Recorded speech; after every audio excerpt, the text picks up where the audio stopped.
Baik, assalamualaikum warahmatullahi wabarakatuh. Perkenalkan, nama saya Dava Danendra Fairuza dengan NIM 09020624 026. Nah, pada video kali ini saya akan mempresentasikan sejauh mana pemahaman saya mengenai cloud computing, dan sekaligus saya akan menjelaskan apa saja yang sudah saya pahami dan bagaimana yang masih saya perlu pelajari lebih dalam mengenai cloud computing ini. Nah, sebelumnya saya sudah melakukan pretest sebanyak 40 soal mengenai cloud computing. Nah, dari tes tersebut, saya mendapatkan gambaran mengenai kemampuan saya saat ini. Dan ada beberapa materi yang sudah saya lumayan pahami, terutama mengenai konsep dasar, manfaat, dan model layanan cloud.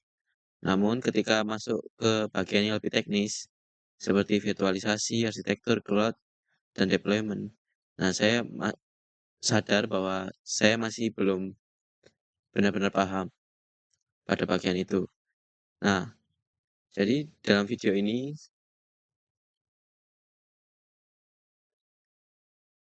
saya akan mencoba menghubungannya, menjelaskan definisi cloud computing, dan juga mencoba menghubungannya dengan pengalaman saya sendiri dalam mengembangkan aplikasi.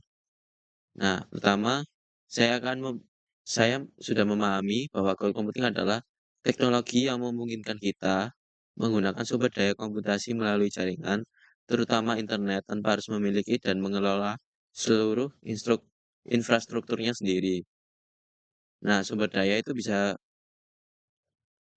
bisa berupa server, penyimpanan atau storage, database, jaringan, sampai ke software. Nah, kalau sebelumnya sebuah perusahaan ingin menjalankan sebuah aplikasi, mereka mungkin harus membeli server sendiri, menyediakan ruangan untuk server, listrik, perlu pendingin, kemudian juga membutuhkan orang untuk melakukan maintenance. Dengan cloud, sebagai kebutuhan tersebut bisa disediakan oleh cloud provider dan digunakan sesuai kebutuhan. Jadi perusahaan tidak selalu harus membeli seluruh infrastruktur dari awal. Nah, salah satu hal yang membuat konsep ini lebih mudah saya pahami adalah pengalaman saya sendiri ketika mengembangkan aplikasi.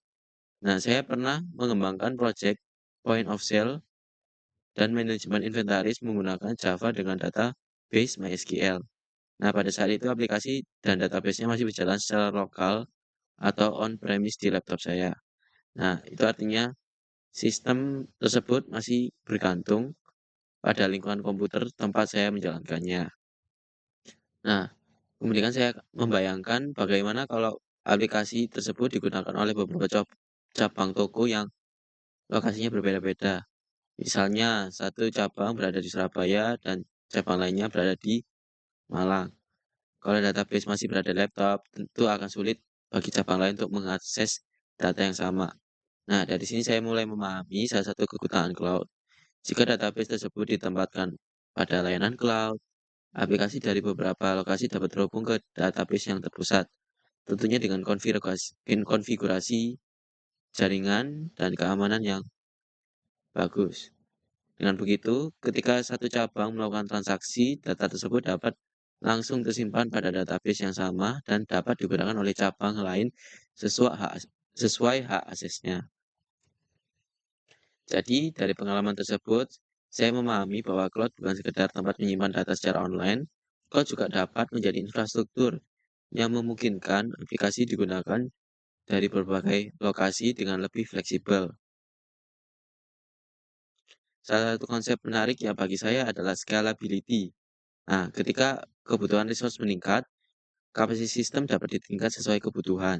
Jadi, perusahaan tidak harus selalu membeli perangkat keras dengan kapasitas yang sangat besar sejak awal. Baik, selanjutnya saya akan menjelaskan mengenai service model atau model layanan pada cloud computing, yaitu IaaS, PaaS, dan SaaS.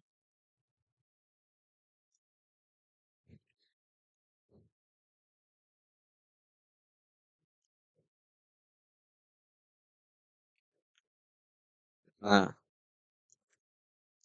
bisa dilihat ada gambar yang pertama adalah IaaS atau Infrastructure as a Service. Pada model ini, cloud provider menyediakan infrastruktur dasar seperti virtual machine, storage, dan jaringan. Kita sebagai pengguna masih memiliki tanggung jawab untuk mengelola hal-hal seperti sistem operasi dan aplikasi. Jadi sederhananya, provider menyediakan infrastruktur, sedangkan kita lebih banyak mengatur bagian di atasnya. Nah, selanjutnya adalah ada PaaS atau Platform as a Service. Di sini provider sudah menyediakan platform yang lebih siap digunakan. Jadi developer tidak perlu fokus mengurus infrastruktur dasar dan bisa lebih fokus pada pengembangan aplikasinya. Nah, kemudian yang ketiga adalah SaaS atau Software as a Service. Pada model ini kita tinggal menggunakan software yang sudah disediakan oleh provider melalui internet. Contoh yang cukup dengan contoh yang cukup dekat dengan saya adalah ketika menggunakan aplikasi seperti Figma, Canva untuk membuat desain UI UX dan prototype. Nah, saya tidak perlu mengelola server aplikasi tersebut, saya cukup menggunakan layanannya yang sudah tersedia. Nah, dari sini saya sudah lumayan memahami bahwa perbedaan utama ketika model tersebut adalah seberapa banyak bagian sistem yang harus kita kelola sendiri. Selain service model, saya juga cukup memahami yaitu deployment models, yaitu public cloud, private cloud, dan hybrid cloud. Nah, public cloud ini berarti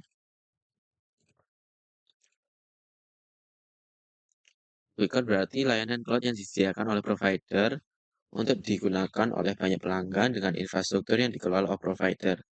Nah, untuk private cloud digunakan secara khusus untuk satu organisasi dan biasanya memberikan kontrol yang lebih besar terhadap lingkungan infrastrukturnya. Sedangkan hybrid cloud merupakan kombinasi antara lingkungan private dan public cloud.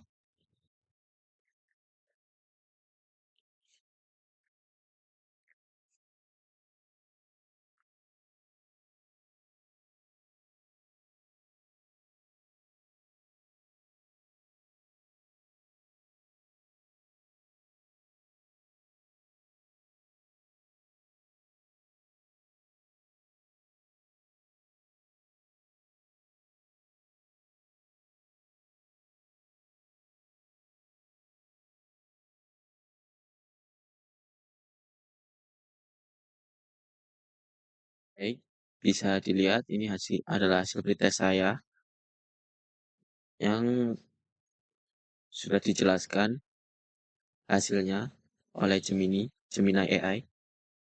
Di sini bisa dilihat kelebihan saya sendiri adalah domain materi dengan presentasi. Si jawaban benar paling tinggi, yaitu misalnya di soal yang berhubungan dengan model layanan, dan juga saya sudah cukup memahami perbedaan SAS, PAS, dan IaaS. Nah, untuk kekurangan saya berada di bagian keamanan atau arsitektur. Maka hal inilah yang harus saya pelajari lebih dalam.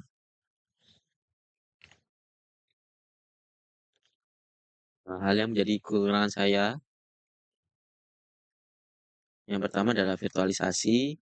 Saya sudah mengetahui bahwa virtual machine atau merupakan salah satu teknologi yang banyak digunakan dalam infrastruktur cloud.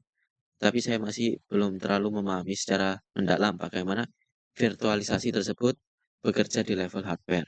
Misal, saya masih perlu mendalam bagaimana sebuah komputer fisik dengan CPU, RAM, dan storage tertentu dapat menjalankan beberapa virtual machine sekaligus, serta bagaimana resource tersebut dibagi dan diisolasi. Nah, saya juga masih perlu memahami lebih jauh mengenai hypervisor, termasuk perbedaan antara Type 1 dan Type 2 hypervisor. Nah, untuk kekurangan yang kedua saya adalah tentang arsitektur cloud. Nah, saya memahami bahwa satu kelebihan cloud adalah scalability. Tetapi ketika ditanya bagaimana proses tersebut dilakukan di belakang layar, saya masih perlu banyak belajar. Contoh adalah load balancing atau auto scaling. Nah, saya harus memahami bahwa load balancer dapat membantu mendistribusikan traffic ke beberapa server atau instance. Namun, saya masih ingin memahami lebih dalam bagaimana sistem menentukan server mana yang menerima request Bagaimana ketika sistem menentukan server mana yang menerima request? Bagaimana ketika salah satu server mengalami masalah? Dan bagaimana sistem secara otomatis menambah atau mengurangi resource ketika traffic berubah? Nah, saya juga masih perlu memperdalam arsitektur modern seperti microservice, container, dan orchestration. Karena konsep-konsep tersebut cukup sering digunakan dalam pengembangan sistem berbasis cloud ini.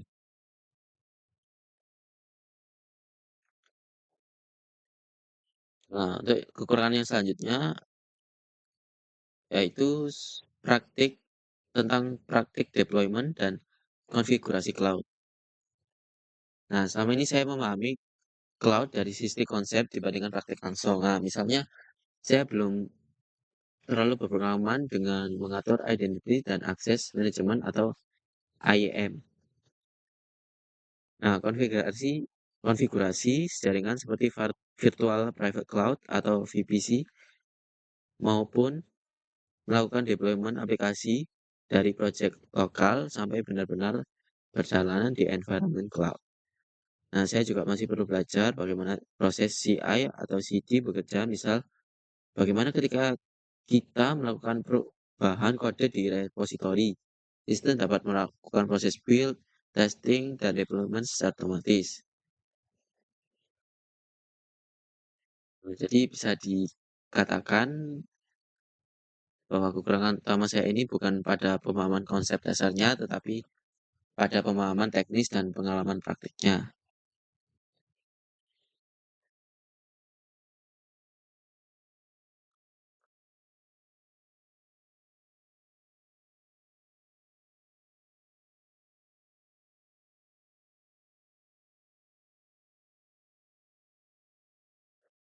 Dari hasil penelitian saya dan evaluasi yang saya lakukan, saya menilai bahwa pemahaman saya mengenai cloud computing ini berada di level menengah, terutama pada aspek konsepnya saja.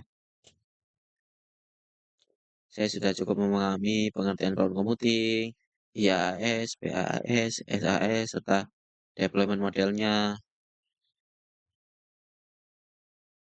Saya perlu meningkatkan kemampuan saya di bidang virtualisasi, arsitektur cloud, networking, security, dan deployment.